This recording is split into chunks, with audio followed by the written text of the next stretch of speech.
Peace, y'all. Before we get started, I felt compelled to remind everyone to stay safe and stay abreast of all the atrocities happening around the world. The people of Palestine, Tigray, Congo, Sudan, Haiti, and countless other territories are currently fighting for their rights and their lives. And if you're choosing to take action, please take every precaution you can. Stay hydrated, stay in groups, cover your face, and please, more than anything, don't lose hope. I've been leaving links to organizations and resources at the bottom of every episode description for a good minute, so please go check those out for places to donate and to find ways to take action today. We're not free until all oppressed people in the States and abroad are free. Much love, stay strong, and stay dangerous.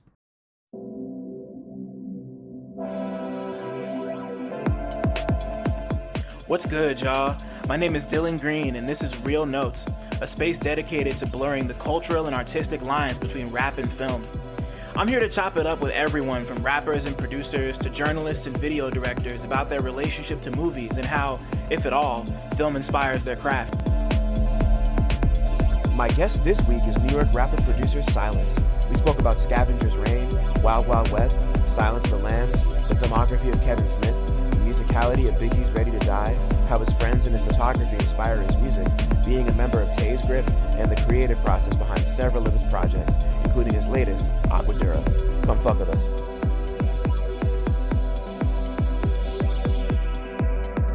Bro, it's gorgeous out there. I love Chicago. I wish I was going back for the festival this year, but I can't for reasons. But yeah, Chicago's lit. I love it out there. It's so nice. It's so beautiful. Like the food's good.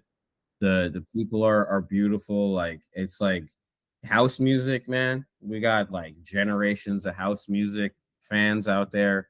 Millennium Park was fly. Harold's, man. Like I had like a really crazy. It was maybe like 4 days I was out there, and I like maxed out all my stats in Chicago. I was like, damn, yeah. Dude, I saw Mr. T in a Harold's like right before I left. Like, what the fuck? like B.A. Baracus, like I pity the fool. Like, and I didn't even realize. Basically, I was heading to my homegirl Jazz's crib, who threw the show out there, and I'm like about to leave. I'm going to the airport, so I'm like, all right, I'm gonna get the Uber. I'm putting 2 stops. I'm putting the Harold's that's on the way, and I'm going to my homegirl Jazz's crib. And so I stop at the Harold's 88, I think, and I'm in there. There's a couple dudes in there in suits, and this guy in tracksuits talking to him, and there's another dude in there, and they're talking, whatever. And he's like says Mr. T more than once, but I assume it's just like yo, every like neighborhood has like hood legends, like, you know what I mean? Like it's like you're like a course, yeah. who's like who's completely valid in the place. You got whatever nickname or whatever. Like Jamaicans are big on that shit. It's like niggas will have all kinds of names, and whether or not that's really related to your lore is based on who knows. And then so then these dudes left, and like this other guy takes a picture with him, and I was like, okay, that's a little weird. And then he's like gets his food, and he references his son is in there. He says something about a little T or something. I don't remember what he says, but then I don't think anything crazy. Something like that. GT Junior, whatever you call it. Like, but his sounds like this big strapping dude. But he's like an older guy, and he's like maybe in his 70s now, and I think he might have gotten sick at some point. So he's like still like, you know, he's like a pretty big dude still, but you know, he's like older guy. So as he's leaving, you know, he's just like peace, like bless, and you know, we're just like, you know, be well to each other. And I'm looking up like what Mr. T looks like as he's leaving, and I was like, oh, like I'm like Mr. T Chicago, and I was like, oh, Mr. T is from Illinois, and he looks like this guy who's just walked out of here. Like 2024 Mr. T is actually the guy who just dapped you up. And then I went to my homegirl's crib, ate some Harold's. They gave me the wrong order. It was good still, and I caught the plane back home, and I was like, wow, Chicago. That's an insane 45 minutes, because Because like, well, first off, I gotta ask, was that your first Herald's experience ever, or like your No, second, so that was like was that was my this? second. Okay. That Okay. was the So this trip was closing. your first time having Herald's. Yeah, so I touched down.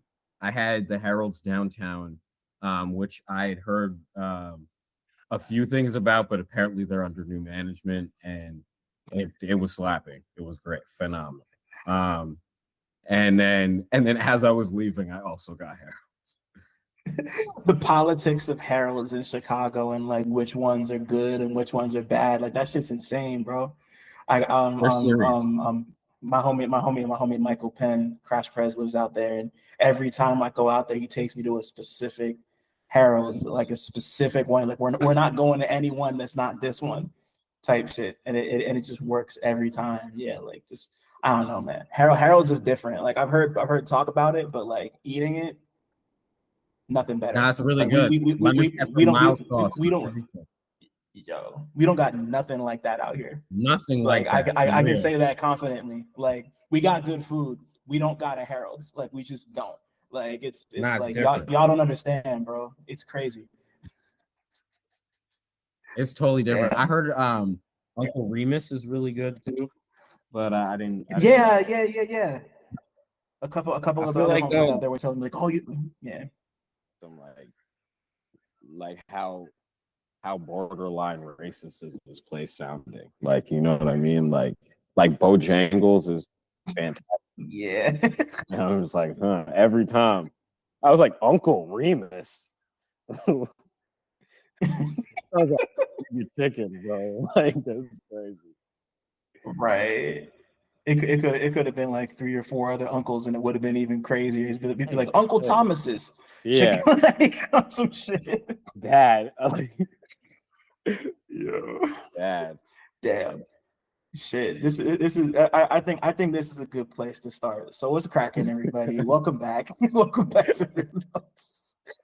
Fuck it. It's like East Coaster to Chicago talk over here.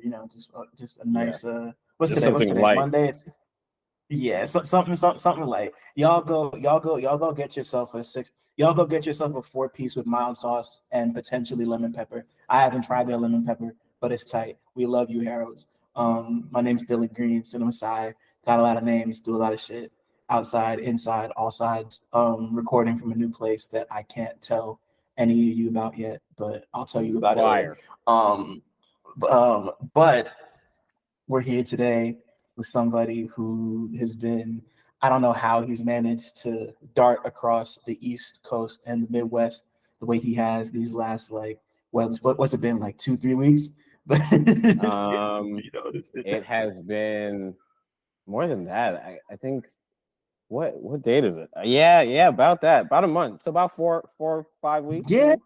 No, because it's been a couple weeks since I've seen you in Jersey. So it's an intercontinental man of mystery over here. Son's a rapper, producer, photographer, artist. Navy blue do-rag wear. It kind of looks like that. That's what the Dewey's looking like right now. That's a royal type blue. Shit, y'all. Okay, it's a royal blue. Yeah, computer screen fucks everything up. But like grip representative, fucking Silence is here. I don't even know how else to introduce Silence, but Silence is in the house. That's with an exclamation point, not an I. Not an I. Get it right. Yeah. Whoever fucked it up. my name right. But nah, man, AGUADURA is out now. It's been out for a while. It's great. It's fire. This has been a long time coming, but I'm happy. We're both back on terra firma to make this shit pop for real. Thank you so much for being here, man. I'm so excited about this shit.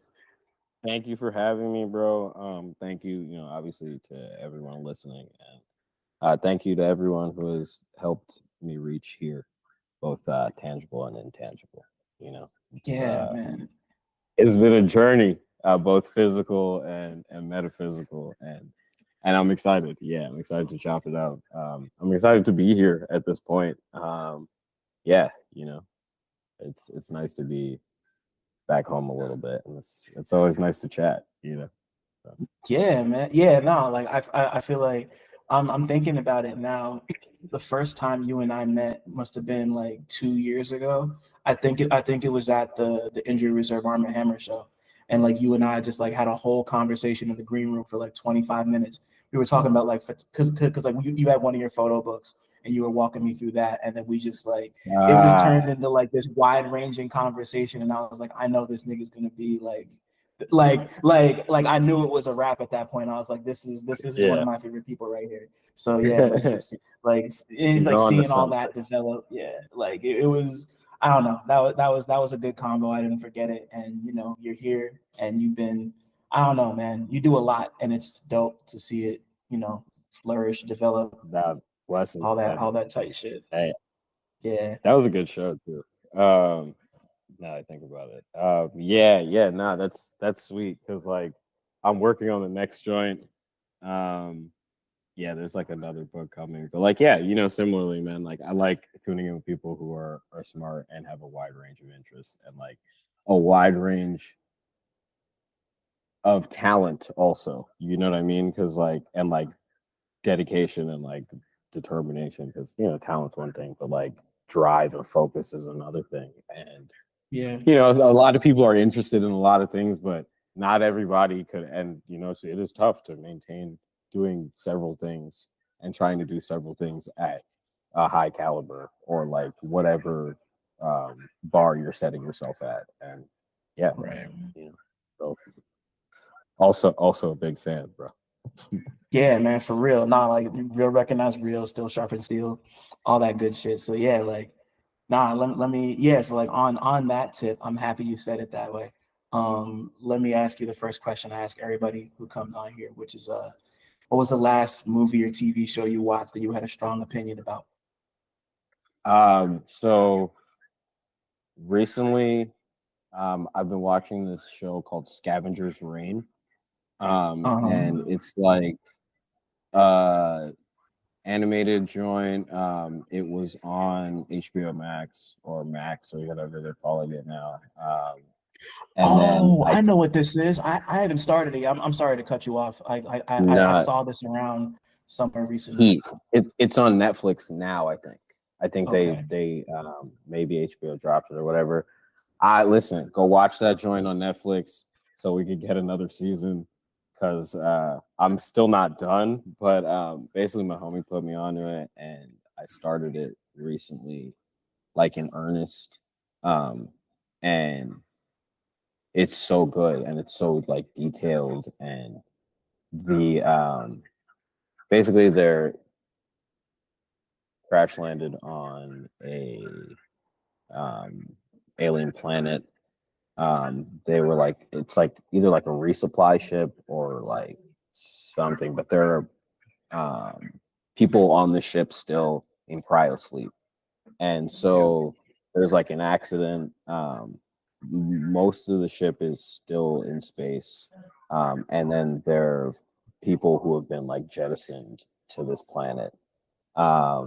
It starts off basically with like, basically no one's coming for them, like maybe somebody might encounter them, but nobody is like going to go get them.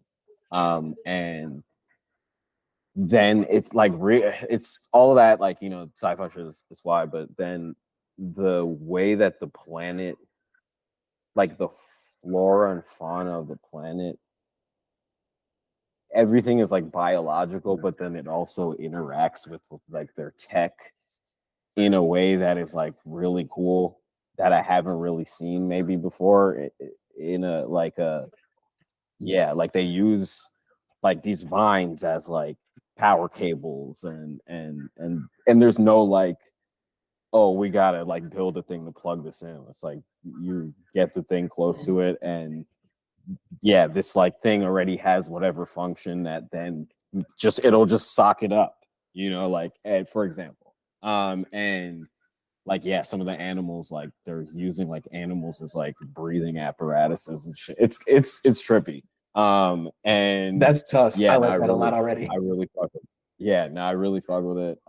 And it's like the different personalities of the people who have crashed, and they're not really together. Like some of them it'll be like 2 pairings or something, but like for the most part, it's like they're kind of dolo, and then you just see how it is they adapt also to the planet, and how like, you know, they're kind of adapted like by the planet.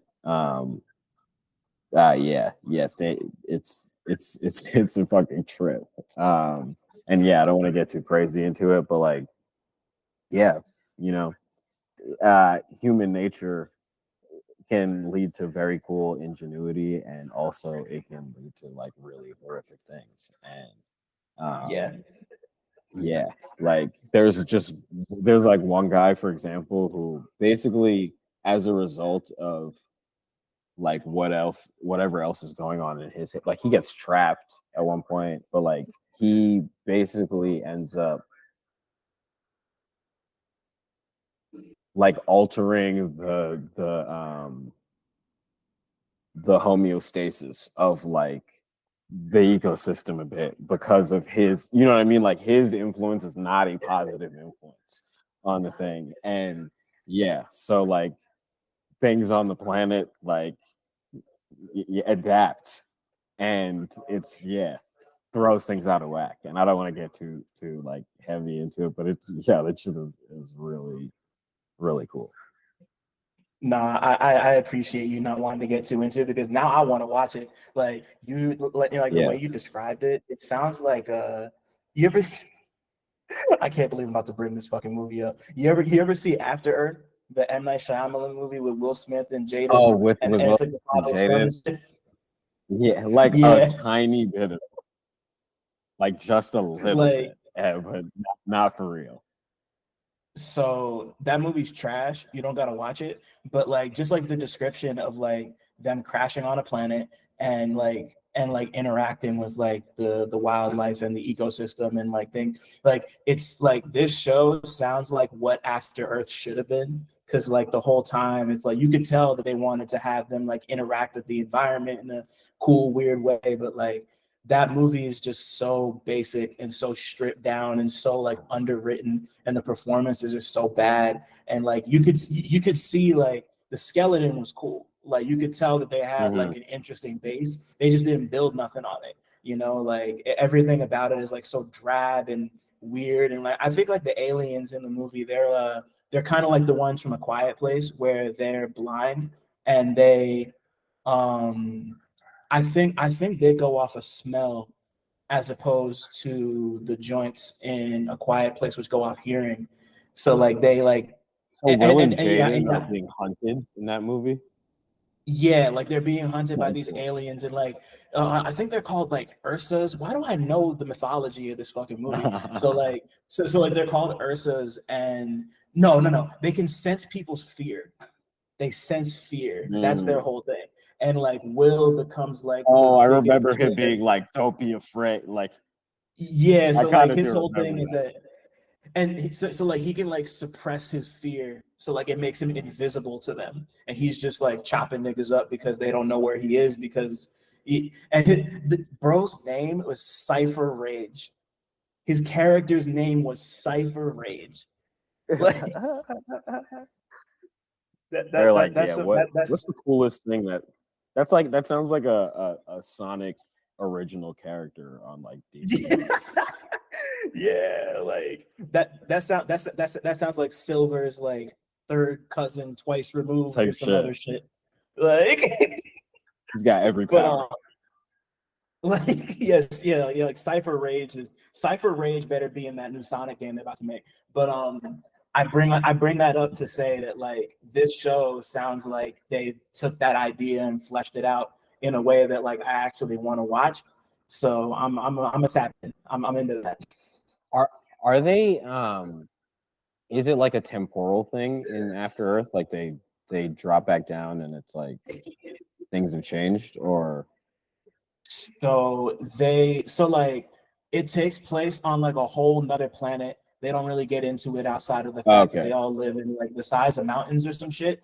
But like it isn't a temporal thing. They're on like a routine mission, and their ship crashes on Earth, and it's been like hundreds of years since humanity. So you know, like they do the whole thing where it's been like 100 years, and like the Statue of Liberty is covered in whatever building. You know, like like the fauna's taking over the world. Yeah, you know, like it was like you remember I Am Legend, like what they did in I Am Legend? Like it's basically that, but with like aliens. I was thinking like, oh, did they just flip like Planet of the Apes, basically? I mean, also that, you know, like that's the OG. So, but yeah, it's not good. Nobody needs to see it. Like I'm mad I even remember it was a thing. Like I remember it for two reasons. A, because that thing on what you were talking about sounds like it, and I think what was it? Will Smith was offered. Quentin Tarantino wanted him to play Django in Django Unchained, and he turned it down to make that. Yo, he be making questionable ass decisions like that, bro. Like, all right, so like I happen to love Wild Wild West. However, son, the Matrix, bro. You're the only person I've ever heard who is not me, my sister, and my dad who loves Wild Wild West. Thank you. I love that movie. Thank you. I love that goddamn movie. Jesus, is so bad, but I love it so early, like, and it was like maybe one of my first real introductions to like steampunk, I guess. Like, and I'm like, damn, black steampunk, like niggas are traveling by train and shit. Like, I really like that movie. But the Matrix, bro. Like like I think about if he had done the Matrix, we probably would have gotten like a Matrix song, because that's what was happening with all of those movies. Yeah. He did the Men in Black song. He did the Wild Wild West song. He did Get Jiggy with it. And right. Was Get Jiggy with it for a movie, or was that just like a? I thought that was just Get Jiggy with it was. That wasn't for Wild Wild. No, there was a Wild Wild West song itself. Yeah, and it was it had Drew Hill on it. It had it had the interpolation of Superstition by Stevie Wonder. Like that was my first time ever hearing Superstition by Stevie Wonder in any capacity. So that bro, like I swear that's a fantastic movie, low key. Yeah, you go to my Letterboxd. My bio on Letterboxd is literally "I love Wild Wild West 1999" or whatever year it came out. Like I love that movie. It's so good. Yeah, just like I love the Matrix, bro. Yeah, it's crazy that he turned down the Matrix to make Wild Wild West, but you know we got a classic. I don't care anymore. I'm not hiding it. Yeah, nah, that's what I'm saying. It is. It's pretty fire. Man's pops out with the mechanical spider, bro. Wild Wild West is basically an anime, bro. That shit is crazy. He's tweaking. Yeah, more or less. Yeah, no, like Lovelace had the crazy henchman. Like my favorite dude in the whole movie is the one who has like the metal plate in his head, and like he's basically just a robot, and like somehow they get him to like short. It's so dumb. Like it's like all of that, and just like everything with like Kevin Kline. Like dressing as a lady, and the fucking buckwheat tits, crazy. Bruh, come on. He was going crazy. He was tooled up. Yeah, it was that movie's insane. I haven't watched it in a minute, but like it might be time to run it up this week, because I got the DVD and everything. Like, and man, I'm about to reveal some crazy lore. So I had Will Smith put out an album called Millennium, like right at the cusp of Y2K, and so we bought that because that song was on it, and like that was the first and only Will Smith album I've listened to all the way through. That wasn't like him and Jazzy Jeff's, like he's the DJ, I'm the rapper. So like that song, that album had like. There's this crazy song on it called like Afro Angel, where he's in love with this woman he's a drug dealer, which like Will Smith is a drug dealer. LOL, fuck you. Like, so like that happens. Work like Will Smith. There's there's this bit near the end of the song where he's talking about like she's like, oh, she wants me to change, and like he's like talking about like hearing Will Smith talk about how much money he makes from selling drugs is like the funniest thing. And he's like, I'm thinking about going from like 50 G's a week to 30 G's a year. It's so fucking stupid. But like that album has because like he had that one. That album's just crazy. Like I loved that. There's so many songs on it. I'm getting distracted. Freaking it. Millennium is a very Freaking it. Freaking it's on it. The video for that is the video for Freaking It is like him and it's him on a basketball court and he's just like freaking it with like some cheerleaders and like talking about how like no one compares and then he's talking about how no one compares to Jada. This was a different time, you know. Millennium was a crazy fucking album. Oh, Jada's on Afro Angel too. Yeah, right. This cover is insane. Yeah, it's the one where it's like the cameras look. It's all green. Yeah, Uyghur. And the cherry on top certified is when you listen to Wild Wild West. There's a bit at the beginning where he's talking to young Jaden, and he's just like, "So Jaden, like, which song do you want me to play? Like, I could play any of these." And Jaden's like, "I want to hear Wild Wild West, Dad." And he's like, "Oh, I got all these really crazy songs." It's cute, and then it leads right into the song. It's perfect. Like it's the most it's the most like on the cusp of the new millennium shit ever. It's so dope. Everyone go listen to Millennium. That album is nuts. Millennium, go bump that. Nah, the Wild Wild West cover is crazy. Nah, man, I'm about to watch that shit again too. Crazy. Maybe it's time I did a cowboy album like Beyonce and Will Smith. I too love cowboys. Like both of those people. Yeah, make it happen, bro. Yeah, make it happen.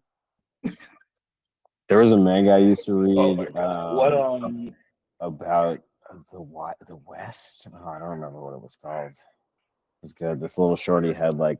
Was it Trigun? No. Trigun. I love Trigun. Sure it wasn't. Like, yeah, no, it was like Trigun. They're cowboys theoretically, but it's like, yeah. I love Trigun. Damn, I can't remember what it was called, but she had like a gun that she could shoot like bullets based on the Chinese zodiac.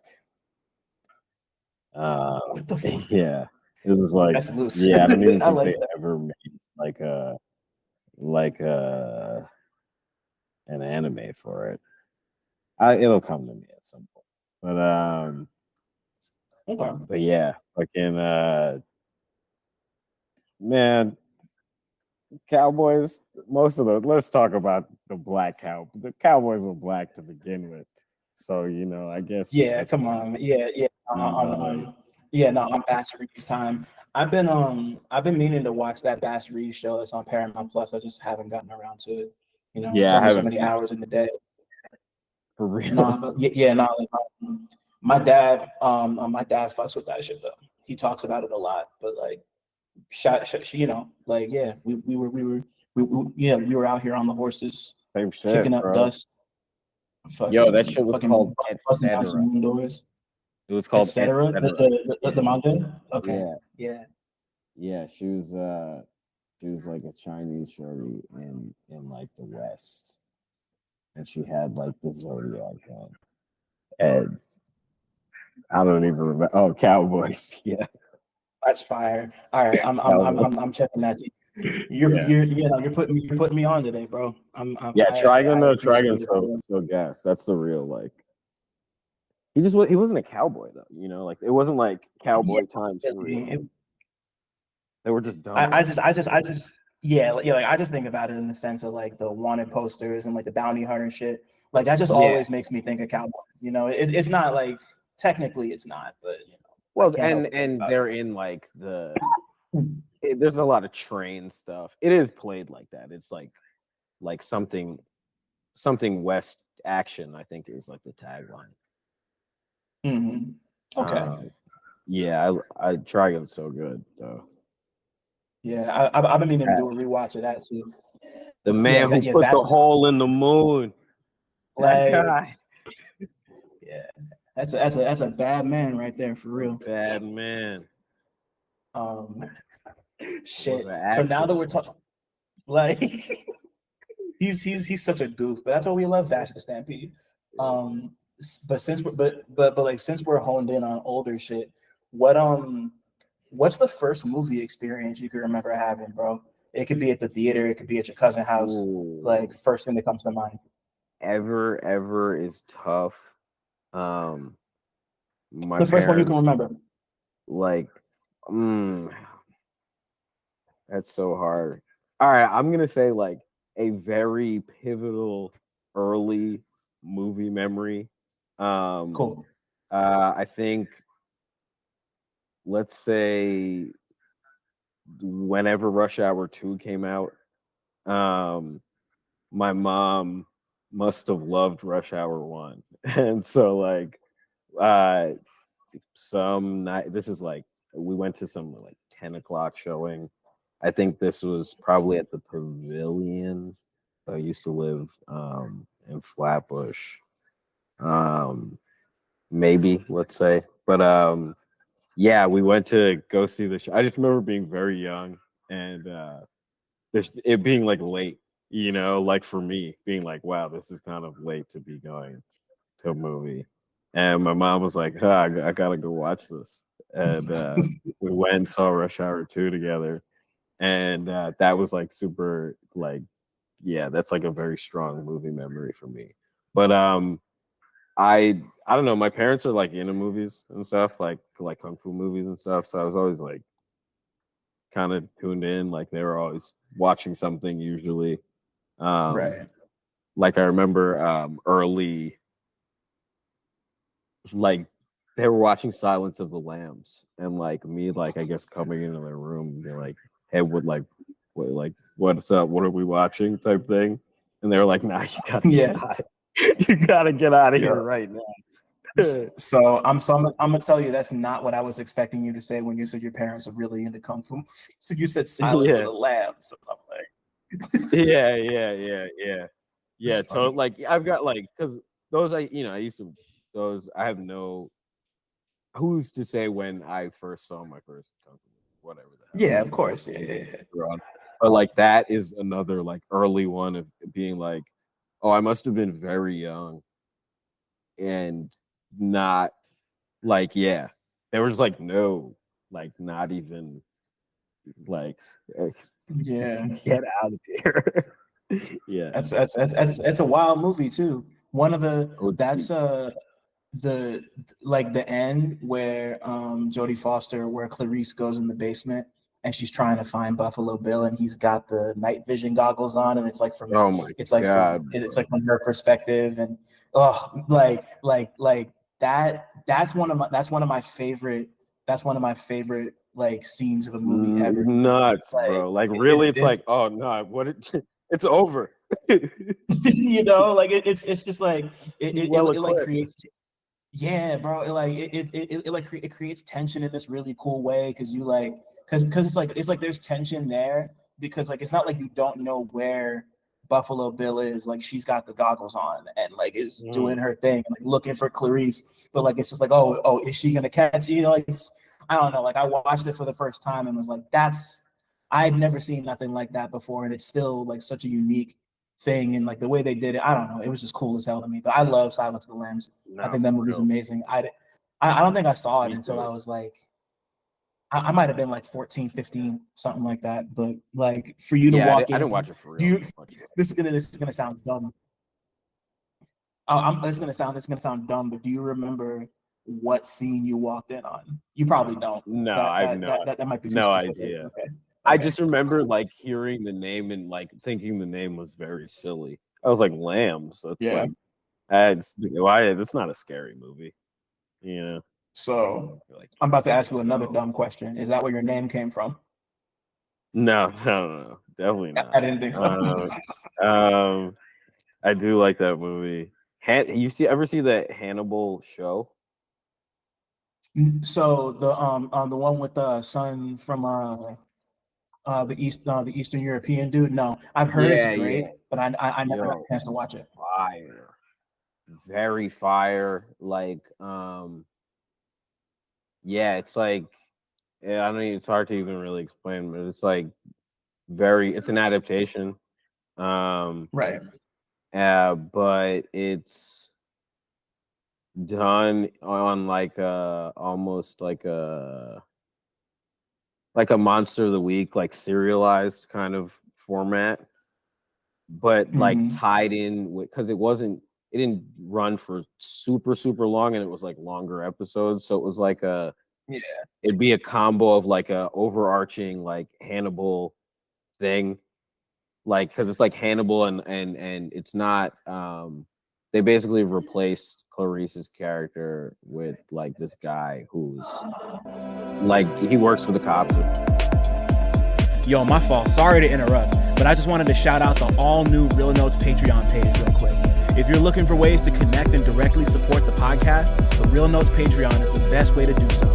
For as little as $5 a month, you can gain early day-before access to every forthcoming episode of Real Notes, as well as an invite to the Real Notes Discord server, where you can talk to others about the latest and greatest in movies and music, come through for some listening sessions, and talk about whatever else is on your mind. I know I'm going to be talking a bunch. If you feel like coming up off a little bit more, you could get cool exclusive content, like audio from Real Notes Live and Real Talk interviews. Those will be exclusive to patrons and ticket holders moving forward. Access to retro versions of my 60-second Minute Maid movie reviews, and even a monthly writing and podcasting workshop hosted by me. Regular episodes will still be available on a weekly basis anywhere you get your podcasts, but if you want the extras, you gotta come out them pockets a bit. Check us out at patreon.com/realnotes. That's REELNOTES. I appreciate your consideration and support more than you know. Now let's get back to talking.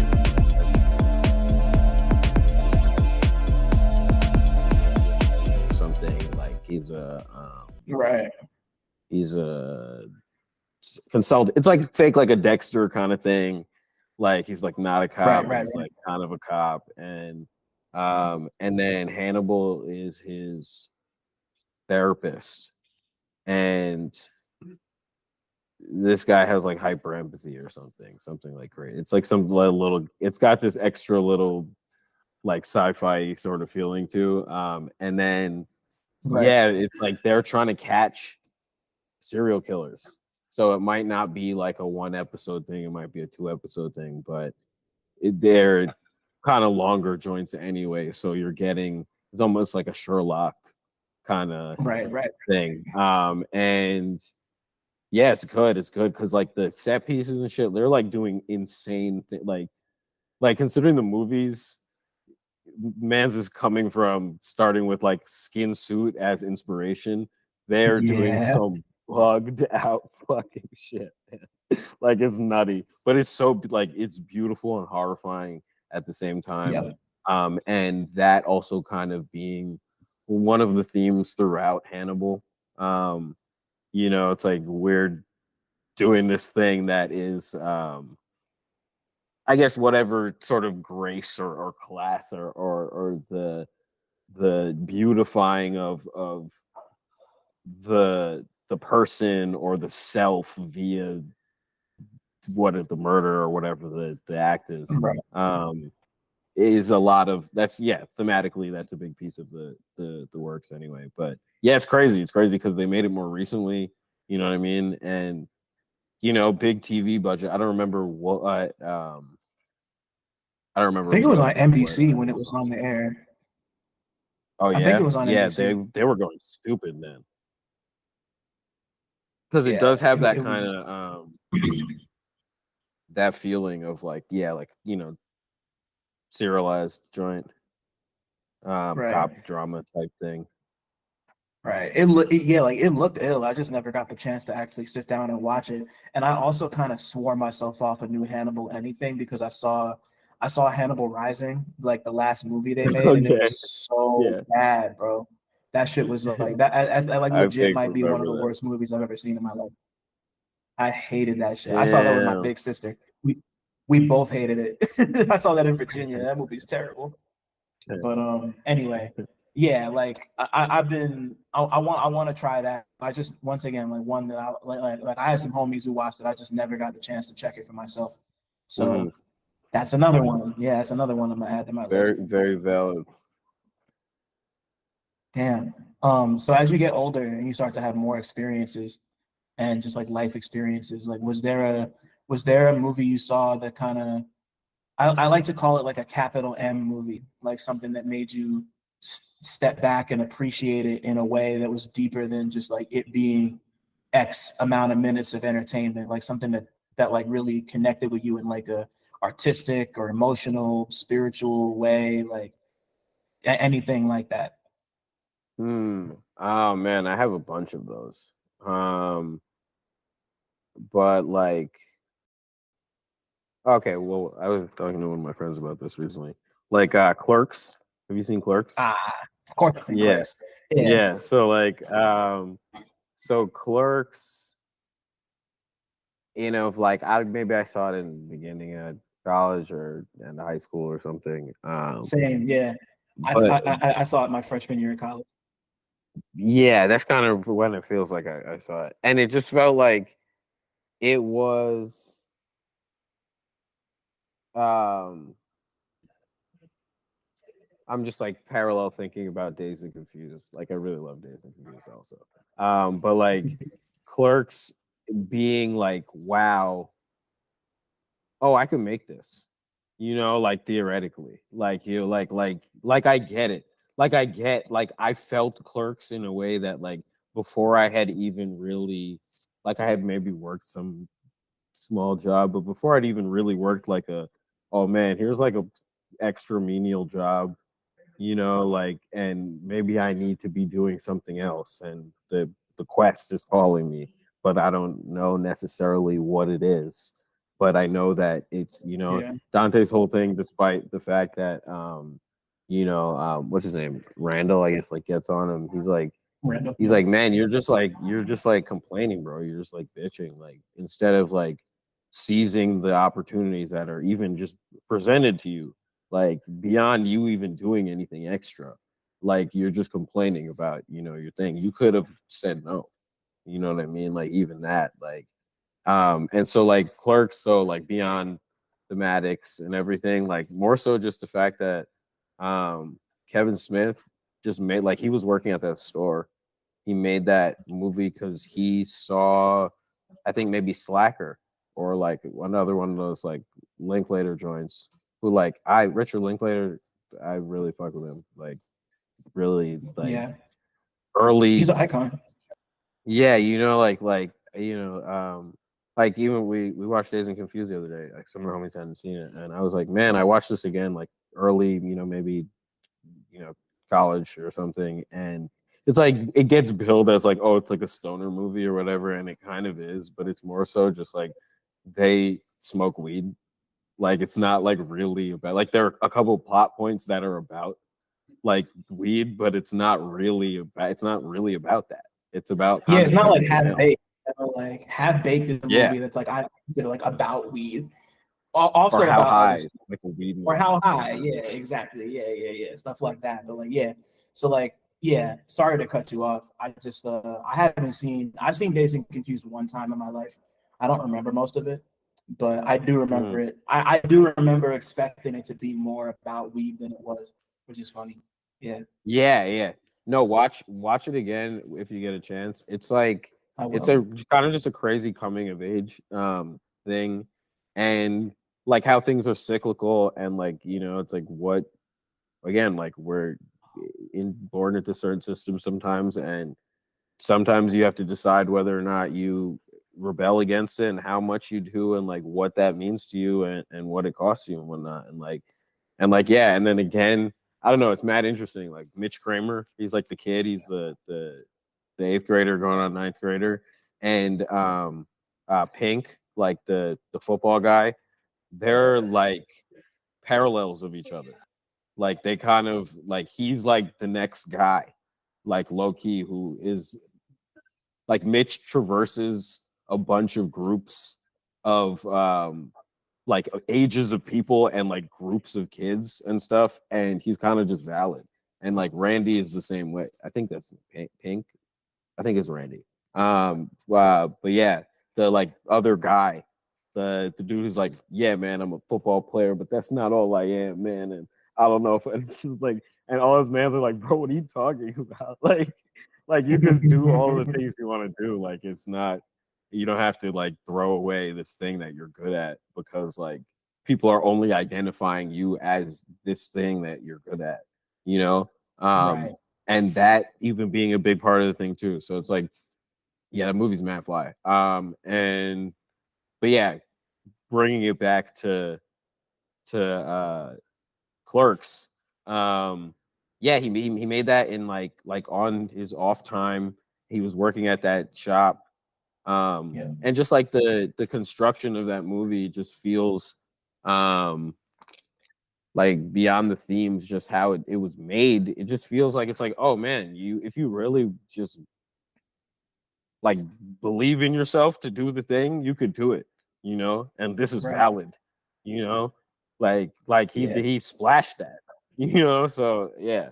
Yeah, man. I've been an admirer of Kevin Smith's like that, like really ever since I first saw Clerks because of that, you know, like and like being from Jersey, like I think he's from Jersey. So like that, like seeing like I know I'm not from that area, but I know like I get it. I get the aesthetic, you know, like I know people like that. So but like the one that really got me, as much as I like Clerks, like I didn't really feel it until I saw Mallrats for the first time. I think I think Mallrats is like that's the one that really took me over the edge, and I was like, oh yeah, this guy's different.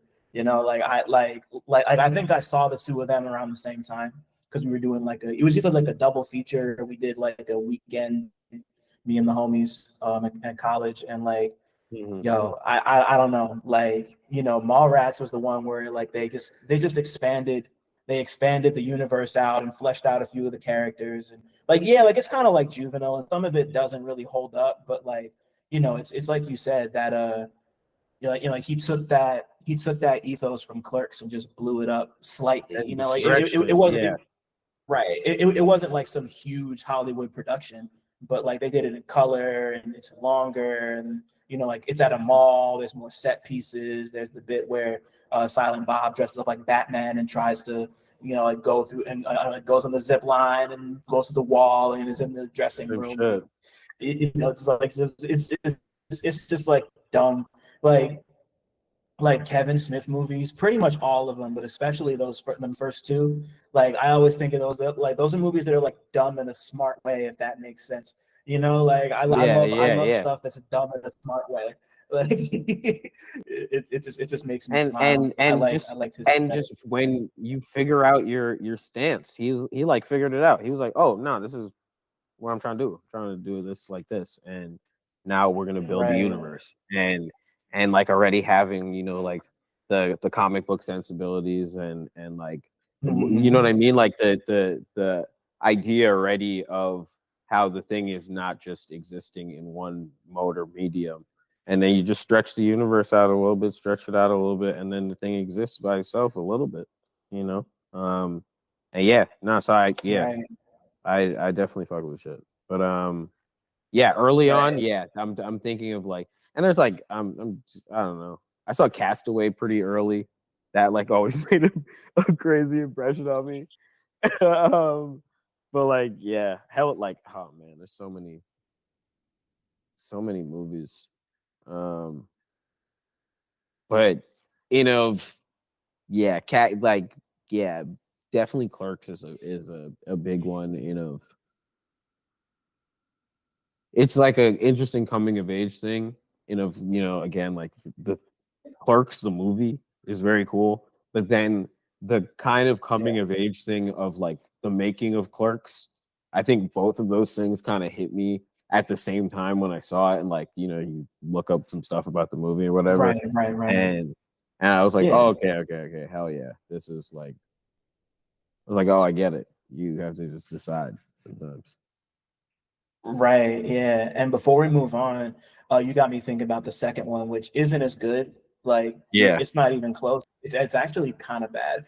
But the thing I loved about the end is like when they decide, like they leave whatever the McDonald's Taco Bell spot they work at is, and Randall and Dante decide to buy the Quick Stop. And then the movie ends with them behind the counter and it fades from color to black and white. I cried the first time I saw that. Like that was like like it's like it's the cheapest, most unsubtle thing they could have done, but like just seeing it happen, I didn't like I should have expected it, but I didn't. Yeah, and it just I feel that, bro. I was like, damn, like yes, I, like, that's what I wanted. Like, I didn't want this. You know, but maybe that's again playing with the form and the idea of like sequel, because a lot of that movie is about the idea of sequels too. You know, like they talk about Star Wars and shit, and I don't know. Yeah, no, I feel you though. Do you ever see the original cut of the ending of Clerks? No. Okay, never. I don't want to get it's dark. He was like basically like like whoever he was showing it to initially, they were like, nah, you shouldn't do it like that. It's just like brutal. Like it didn't have to, you know? And that's rough. Whereas like it That's funny. It didn't have to go down. And you know what it like it would also like close off the ability for the universe to expand further. That's what I'm gonna say. Right. That's funny as fuck. I'm gonna find it at some point. I'm sure I can find it on YouTube. But let's do it with music. When did music become more than like a passive thing in the background of your life, and when did it become a thing you were like really fascinated? Like not even on some like making it shit, but just like when did you first start to like music in a way that expanded beyond, just like being a background noise thing? Like how early did that happen for you? I don't know. Like my parents are listen to a decent amount of music, and then like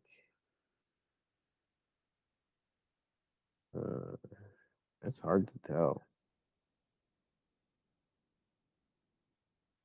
If you can't think about it, that's a good enough answer. Well, I'm thinking. Oh, yeah. I mean, pretty early, but I grew up in both my parents are Jamaican, and so like my parents had a Jamaican restaurant like pretty early on, and so I grew up like just hearing like all sorts of like old reggae and like dancehall like early, and so there's joints that I liked, you know what I mean, back then from like very early. So, but then I don't know, like I think in a very active, like I remember my uploading music to my first iPod, you know what I mean?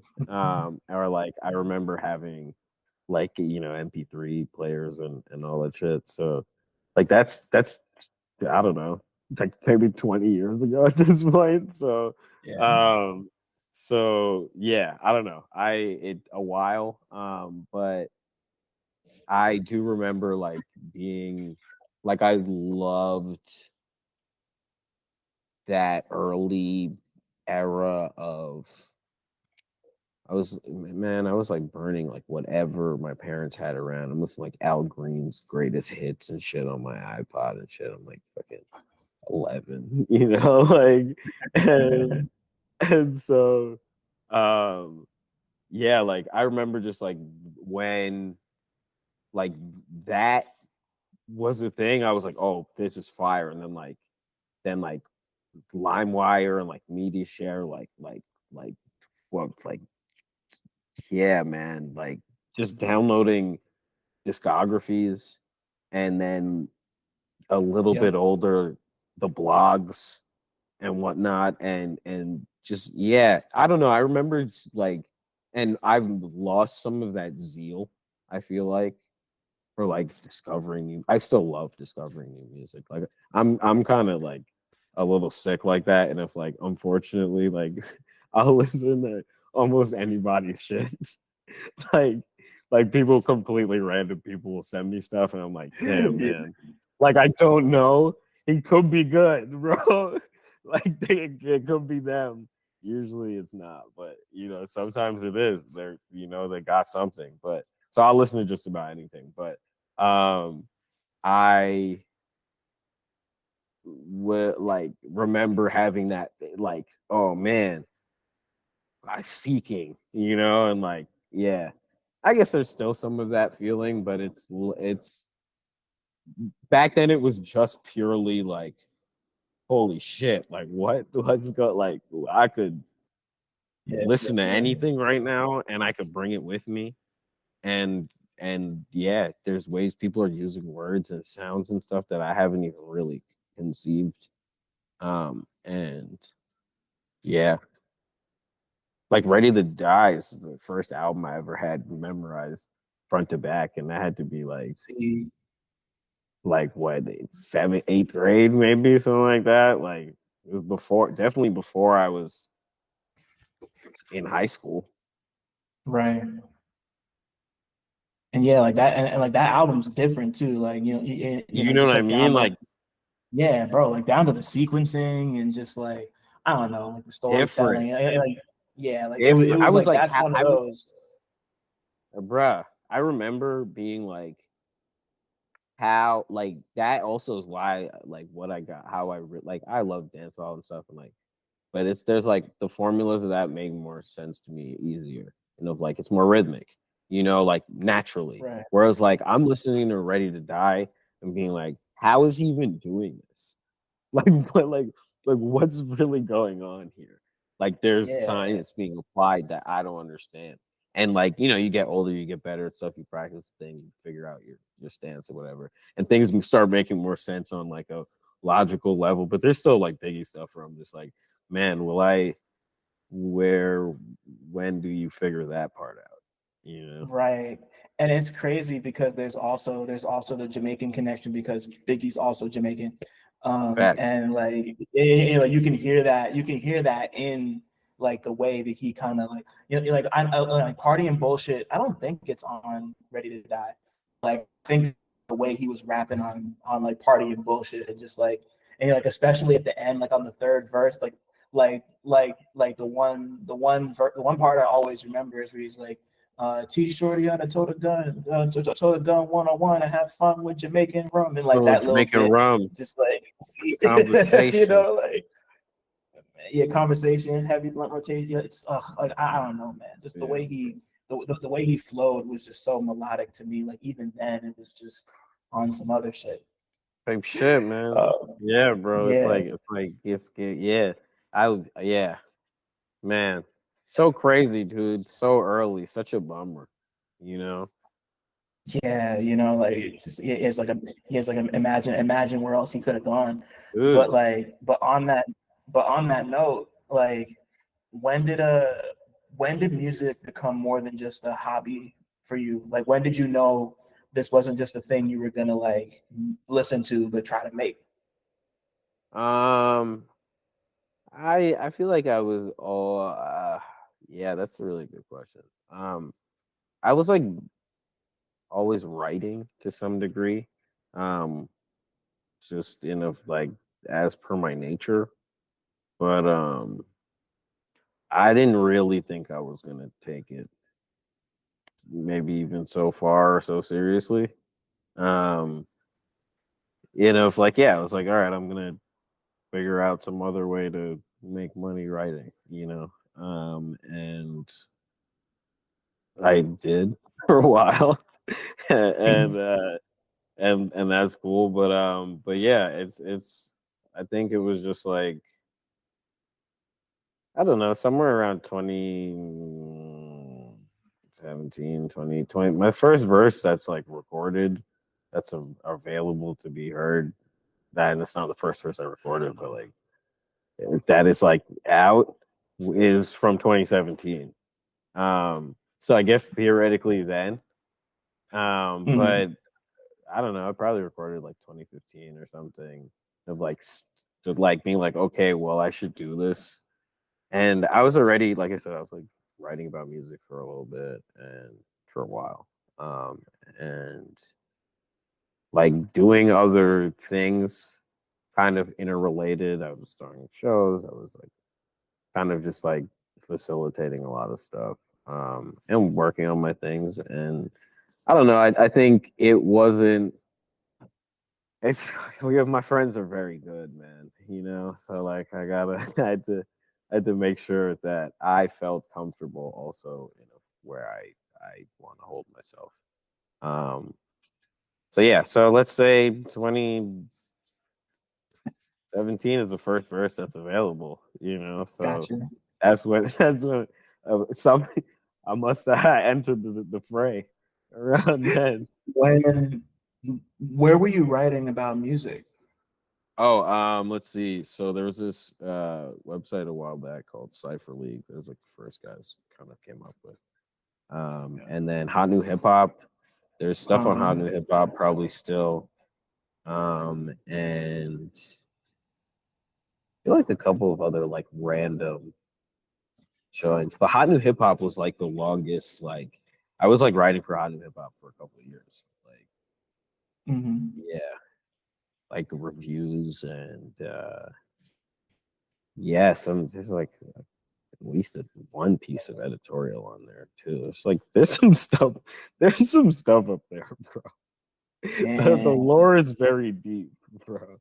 I'll find some stuff. Let's see. Yeah, please. I'm so curious. I that was in all my digging. I didn't find any of that, so I'm definitely bro. interested. Come on, man.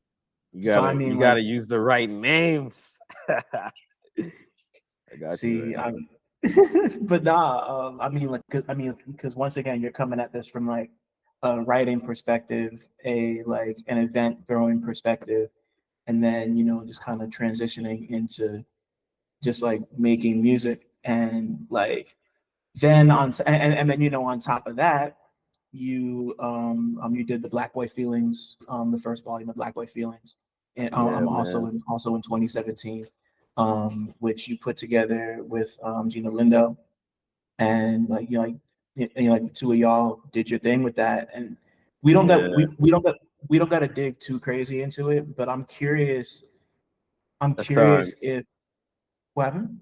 I said a time.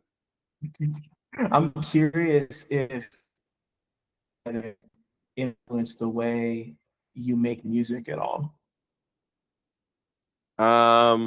So I think as a whole, the writing definitely does, because like I don't know, just in general, like I'm pretty interdisciplinary, and I think that kind of everything is sort of everything. So, it's like the modalities that you focus on are going to be the things that sharpen up in your skill tree or whatever. But like for the most part, certain things are transferable skills. And so I think even with like when I'm making music, it's pretty intertextual. It's pretty interdisciplinary. It's yeah, a lot of the covers are multimedia, like it's like the references are from all over the place. You know what I mean? We're referencing time and space and distance and literature and life, and juxtaposing everything together. So it's all kind of the same. But I also just, when I was, let's say, directly on I'll address in two ways. That's sort of of making books as well. And like that project was also about like really creating space and like gathering people who look like me and like being like, hey, yo, your work is valid. Like we're about to like publish you. You know what I mean? Like we had that shit in Strand. We were PBS. We were fucking in MoMA PS1. All over the place. Like for real. Like Schomburg. Like going absolutely bananas. And so yeah. So things are beautiful. Things change. Whatever. Like yeah. That's that. But we pivot, and so like there are more books I'm working on. There's another book that I put out not too long ago, and like I said, there's another photo book on the way. But yeah, this like everything is everything, man. Like sometimes I feel like painting, sometimes I feel like, drawing something, sometimes even the clothes, you know what I mean? All of the stuff is the thing, it's all interrelated. It's all a larger text. It's all referential and self-referential. So it's like when to bring it again, let's go literal example for the clothes, like the back. I got the fucking all the shit right here because like the with the idea for the postcard. It's like, all right, like, well, we're traveling, like it's like farther, like both in a literal and in a figurative sense. And so it's like the things have to match each other. You know what I mean? Like the title should look like the font of the whole thing. You know what I mean? Like the shirt should be referential to something, but it shouldn't be directly the same thing. Like you can just put your cover on the thing and whatever, if it's valid, like it's whatever, But there's ways to flip the thing. Yo, shout outs to Aaron the Great, man. He did all the art for this. He did the art for the last one too. But he did the stamp on the cover and in the corner of the back. And I was like, oh dude, send me that also. And that's the bag. You know what I mean? Like it's like that's just a bit of the entirety of the work. But if you look at that, it's like, oh whoa, that's a stamp. So like when you now see the things together, it's like it's pairs. It's like it's not just like here's the image here, here's the image here, here's the image there. It's like we're doing things that are like, you know what I mean? It's the same way like the medium is tote bag sometimes. Sometimes the medium is t-shirt, and if they're interrelated text, if it's a triptych or a diptych or whatever, like then they don't have to be directly mirroring each other. They should inform and build upon each other. And that's just free game, because it's just like it's something like, but yeah, no, for real, like, and that's kind of how I look at things. It's like invariably it all influences it, because it's like I even think about, it's like I'm not just trying to do like one thing, and I think that in every space, not I'm just like I'm not just rapping. It's like I'm not just rapping. But I feel like that when I'm shooting photos. I'm not just shooting photos. So like it is even with like the things that I'm able to shoot sometimes, or the spaces I'm available that are available to me. That is a result of sometimes the other work that I've done. So everything folds upon itself. And yeah. See, yes. I appreciate you putting it that way, because I mean, I'm happy, because I was gonna get to AGUADURA later, but the thing I love about it so much is like me knowing your music, like a lot of it, like I went back and listened to everything everything I had the time to, and a lot of your projects are like one producer projects, or like like one artist projects, like whatever it is. And the thing that's great about AGUADURA is that like it's one of the first you've done in a while that's sourced from hella heads, like you got Roper on here, you got Bagels on here, you got Drivey on here, you got Iblis on here, and a bunch of other people, and me, and you, like so citizen, like right, so it's just like like this album in and of itself is intertextual in the sense that like you have this relationship with everybody in Grip, you have this relationship, like this is obviously out on Break All, shout out to Akai, shout out to Break All Records, and like it's just cool that this project turned out this way because of how like how many different hands were involved in like bringing the beats to life. Just like I guess walk me through having this be sourced from a bunch of different people, as opposed to being like the project you and Bagels put out. Why am I blanking? Mutate. How do you pronounce this fucking album?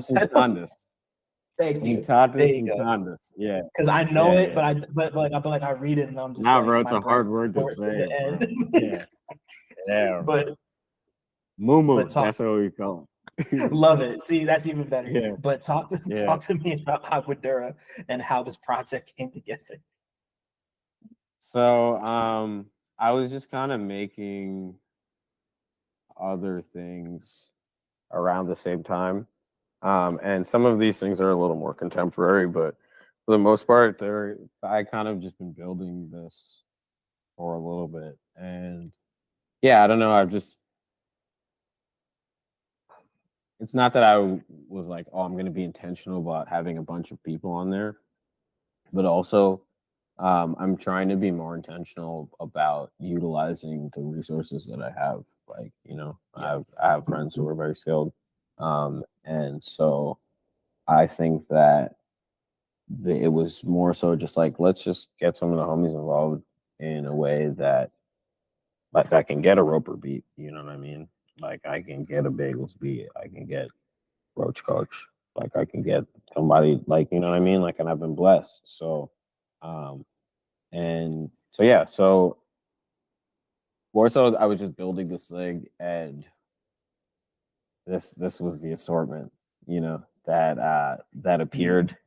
And yeah, it's cool, and it gives me, I mean, for better or for worse, it's like I kind of have all the say so,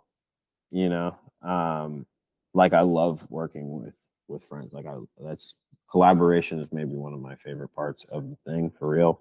I kind of say it all the time, like a lot of my, like, even parts of my practices, it's just legitimizing being able to hang out with my friends and, like, you know what I mean, like, meet new people and get it, like learn new things. And so yeah, it's just kind of developed in a pretty natural way. And yeah, so it's cool to work with like friends, like, directly, and be like, yo, we're doing this thing together. But then sometimes it's like, it's also nice to just be like, all right, I'm just gonna push the button. This is what I need to do. Like, if I need to ask somebody for help and tune in, like, they can come assist, like, the ship, but I'm right here, like this. I'm just doing this. And yeah, what is it? Sometimes you got to go, what is it? Alone and fast. And sometimes you got to go far and together. Yeah. And really, I think more so life is just about spurts of both, and, like, kind of, because even then it's not like I don't know, like, I was not able to do this without, like, shout outs to Much Printing and Elijah and, like, Caleb, who did the stickers, and, like, fucking all the homies, like all the venues and places that, I don't know, like, things. It's not like yeah, I can't DJ and host a place at the same time. You know what I mean? Like, so it's like, shout outs to Wavy, shout outs to Zach, shout outs to Citizen, shout outs to, like, fucking, like, Drive By, shout outs to also, like, all the people who showed up on the tour. You know what I mean? Like the power of friendship and the little money sometimes fuels the enterprise, So, like, Yeah, bro. Absolutely. And like that was the that was the fun thing about coming out to the show at Soldado in Rutherford in Jersey. Like it's like it was just us. Like it was you and me. It was also Drivey, Sharif, I'm fucking Black Chai, fucking 1010, like Citizen. Citizen. It was full. Tribal and movements and all that. It was great. Yeah. And even that, Soldado, man, shout out to those guys. Like, hold it down. Yeah, for real. And yeah, it's beautiful, bro. Like, we got I got a Sharif freestyle, and he did a verse with Oso that I didn't even know he's coming. So, Yeah. it's been cool. I've got to witness a lot of beautiful things like Chicago, Superfly, heading to Baltimore end of this week. So yeah, man, it's been cool, dude. You know, things have been making I love sense. I've that. been making new allies. I've gotten stronger and wiser. And so, you know, I'm thinking about the next one. That's really what it is. Nah, man. I mean, I get it, you know, because like you really do be working at a crazy clip, but like not to dwell too long, but there's a couple things I wanted to touch on with this record in particular, like Hold on. Yeah, let's definitely talk about the record. My fault. I'm not like no, I'm not no, you're good. but, No, of course. Yeah. No. I knew you weren't trying to like. No, I get it. I was like, I I would was just love to talk about this record. I just like the thing that I've really been like keyed in on listening back to everything, but especially listening to this. You know, like you're so. I think I told you this already, but like you're so deadpan on the mic. Like there's like there's a couple songs where I listen and you almost kind of sound like Dash, like in like the early days, like in terms of you know like obviously not like you're like biting him or nothing, but like the tone and inflection kind of reminds me of like early like Red Rum era Dash a little bit, but like your style is like your writing style and your flows are different, and like that Completely really different. that's completely different. Like I know like shout out to Dash, obviously that's the homie. I Not for love real. Dash, Yeah. but Yeah. but The like music. but you know like it's you know your voice is so deadpan, but then you know like it's so expressive when you do the shit live. It's not like you're just like sitting there and just like doing it like this, you know, like you Yeah, really baby. you get like super animated with it, and I love that. Like I love both those modes. I think they both work for what you're trying to do in each setting and shit. But like is that something you think about while you record? Like, are you thinking like, oh, I'm gonna do it this way on the record, and I'm gonna do it this way live, or does it just kind of happen that way? Because I know a lot of people approach like live stuff versus like recording different for I think obvious reasons. it's a little bit of both. You know, it's not necessarily intended for me to be like, I'm gonna do it this way, and then when I do it live, I'm gonna do it this other way. However, I know when I'm recording, I'm trying to like maintain a tone. One, I have to get through the whole thing. If it's, like there are certain things that maybe I'll punch, but for the most part, I have to be able to do the whole thing. So I know I could like complete the spell in real life. You know what I mean? Like otherwise, you don't Right. know for real, So I have to like get through the thing, and I want to, because a lot of times it's like word salad stuff. It's like hella things compressed, and sometimes the pacing is weird, and like the rhymes are like a little, so like it's I've been trying to be very clear lately, like, Yeah. and I think part of that is like making sure my vocal intonation is kind of the same, and like you're getting it in a way where it's like boom boom boom boom, and like yeah, it's interesting. Because I've noticed how it's been changing a little bit, and so yes, so on the recording, I'm not like doing it. I'm doing it in a way so that's like, okay, maybe I probably wrote this pretty recently, like more Right. likely than not. And I'm trying to get through this and read this and commit it to my short-term memory in a way that I can get through it. And then when I'm doing things live, if I know the song also, like, well, it's just like jazz stuff. So it's just like, all right, maybe instead of going down this regular path, I'll go a little diagonally this way.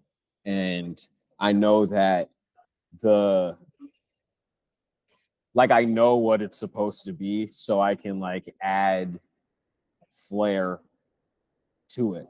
And sometimes, more often than not, it's like that is a bringing in energy.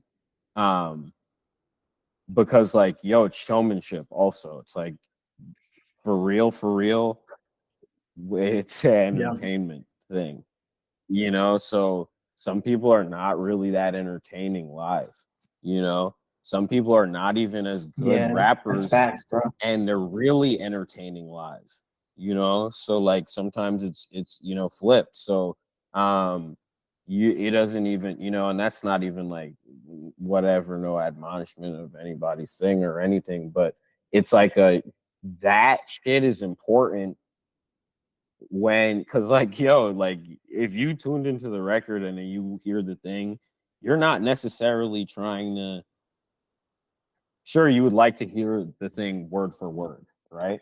Just for example, the Cash Tree, for example.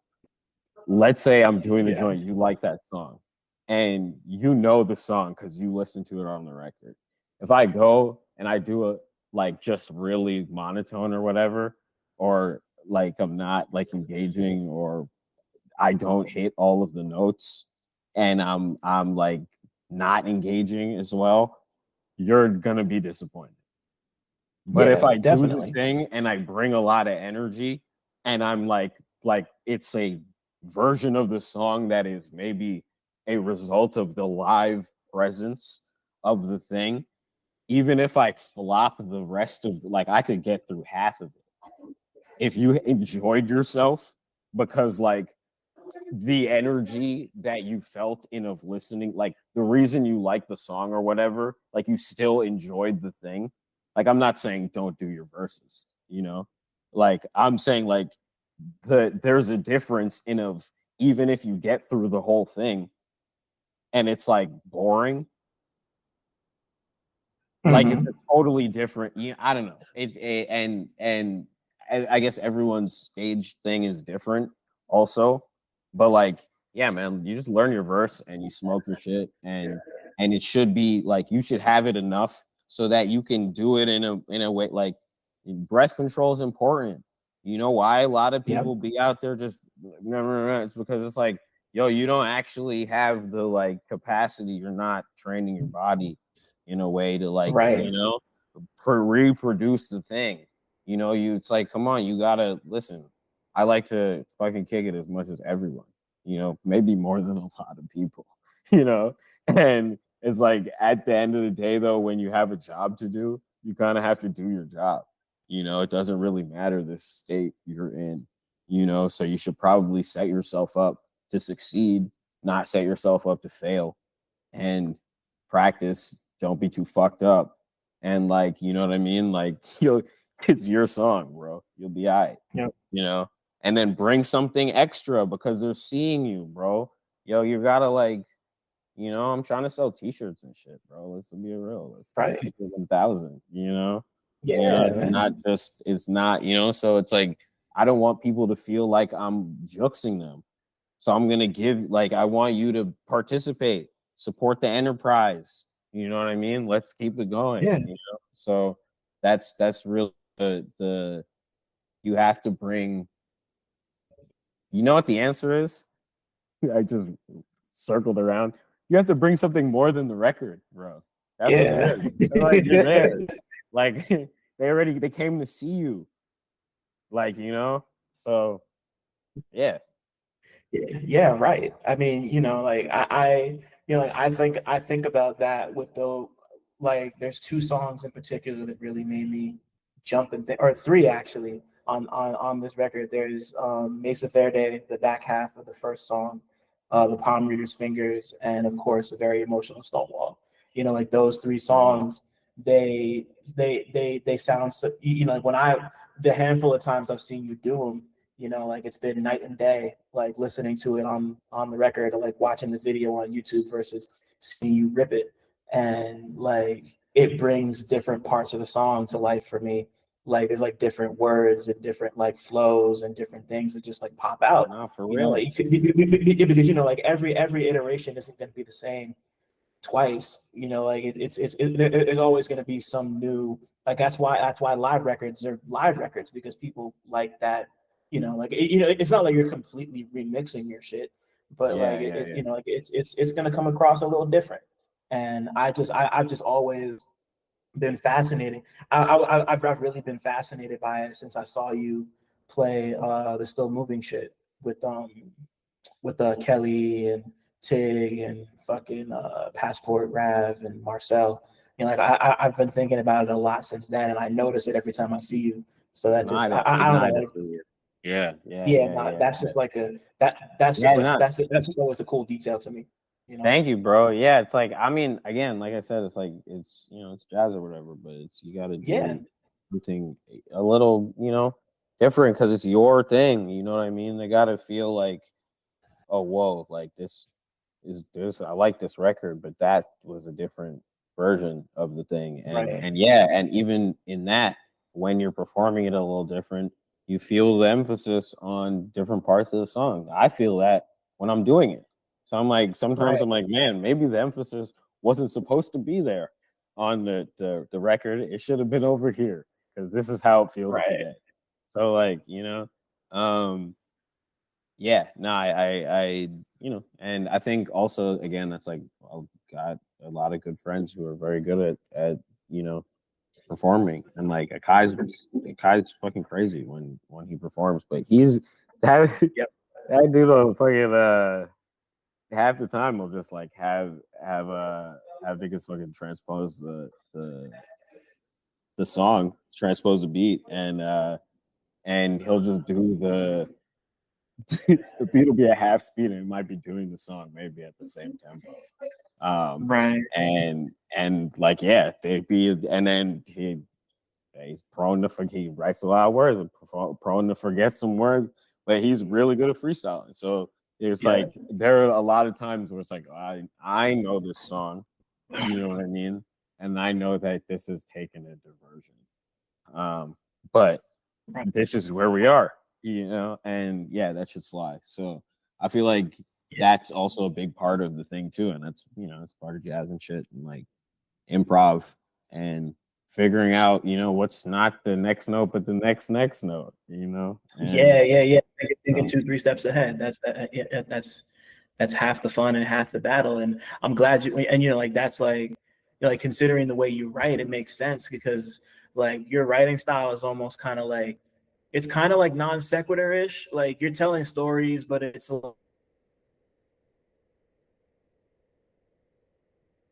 like like cross.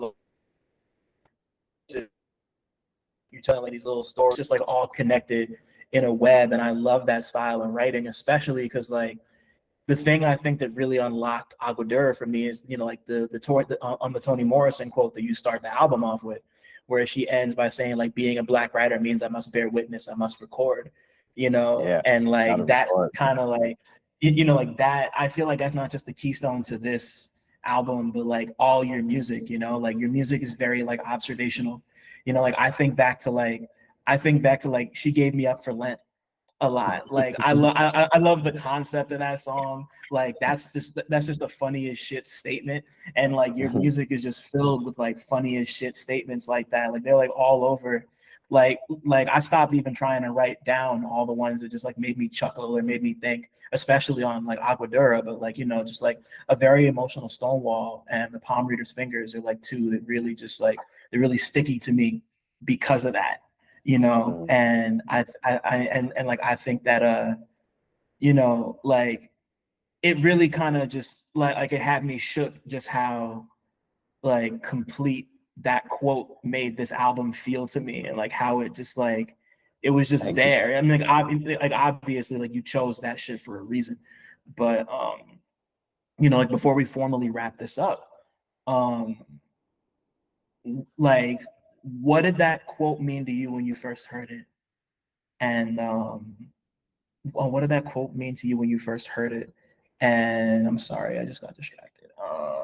And how do you think it applies to the album in general? So I think that, man, shout out to Toni Morrison. Already. Yeah, for real. And Charlie Rose, because I was be scooping them interviews. But yeah, it's like, I don't know. There's the idea of like responsibility, and like there is responsibility in doing the work, and there's responsibility in the work in itself, and of like the type of work that you do. And I think that there's a way in which, like, you know, we're all just kind of, we're enacting things, but much of our life is, you know, the things that we see and whatnot. And for the most part, one of the best ways to transmit some of those things is, as I've found, is to rap right now. So you know, like, however it is you find the way to do it, you know, whatever your form, your art, whatever, you just are finding a little nugget of your truth, or the truth, capital T, sometimes, and trying to transcribe it in a way that makes sense. And a lot of things have been kind of crazy to me, but a lot of things have been making sense. And I think that there's, like, I don't know, you have to honor your voice, you have to honor your ideas, you have to honor your, you know, your truth. And yeah, gotta record. Yeah, no, man. Especially as Black folks, you know, like that's like super important for us. You know, like nobody's gonna tell our story better than us, and like For that's real, something I bro. think about a lot. You know, like it's just there. You know, like I think it's important to be in a space where you can just you know, like, regardless of what you're talking about, like, you're a nigga and like your shit's gonna come through. That like that's your story. You're Black, and like it's a Black story regardless of what it's about. And you know, like I appreciate that. I appreciate the what's You're the a word I'm nigga, looking for? Harry. Stop. At this point, like. But fucking, like, you know, it's like I appreciate like how granular you get with like your thoughts and everything. I don't know. It's just cool to me. You know, like we're whatever we want to be type shit. But like you know, like For real. we're you know, like we're connected, but we're also different. And that comes through a lot in your writing and the way you put it out. And that's just, I don't know, it's just ill to me. I like it. I got nothing else to add. I appreciate that. I thank you, bro, for real. I appreciate that, because like I feel like I was I don't know, somewhat intentional when I was making some of these songs, you know, being like, I want to maybe try to make things a little less opaque, you know, like, and there's definitely like a lot of still like murky bits in the thing. But yeah, I don't know, like I've been hearing a lot of that, which is really nice. Like, you know, like being seen, like someone said, hey, the project is really affirming. And I was like, whoa, okay. Whatever. But no, I can see that, and you know, especially with a song like An Emotional Stonewall, like it makes perfect sense to me. So I'm happy you're hearing that from more people than just me, you know. Yeah, no, it's fly. It's really fly, and it's so beautiful. And I'm like glad that I've been able to, you know, be a vessel to make these things. And yeah, like Cash Me, they were like, I'm putting that in my morning mantra playlist, right, man. I mean, I was like, yo, okay, bro. Like, that's the step, you know, like that's how you know you're moving in the right direction. Like, yeah, so you know, and I'm mad I didn't even bring that song up. But yeah, that song's great too. Man, like this has been such a great conversation. I wish I could go more, but I gotta hop up out of here. But before I do that, if your life was a movie, Silence, what would your movie be about? Oh man. Oh, a whole lot of things, man. We'd probably have to like nowadays we're cutting that into like 2-3 parts. We're really juicing it, you know. Ooh, maybe it's a different director each installation. But it would be like a really cool like a blaxploitation like sci-fi movie about me, the tri-face sex symbol, Janet's favorite, you know, the quiet man from the east, you know. Yeah. So That's tough. yeah, I think that'd be cool. You know, like a good, like an epic though, like something, you know, like Yeah, a while. make it like a like a three-parter. I can see it being a three-parter, and I appreciate you saying Juice the blaxploitation box sci-fi office. because, bro, we don't got enough blaxploitation sci-fi anything. Like I'm saying. amazed that nobody's like really tried to like nobody's tried to tap that vein yet. You know, like I can't think of any examples. I'm sure they exist, but like there isn't one that's like huge.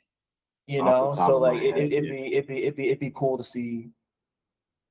Yeah, I mean, Listen, I'm man, probably maybe gonna we think gotta of go like 3 hit the examples right. that aren't. Hey man, this is where ideas are born. It's the hit factory, baby. Oh, you know what's really good? I mean, it's like kind of like that, but it's like black sci-fi and it's pretty old. Cosmic Slop. Have you seen it?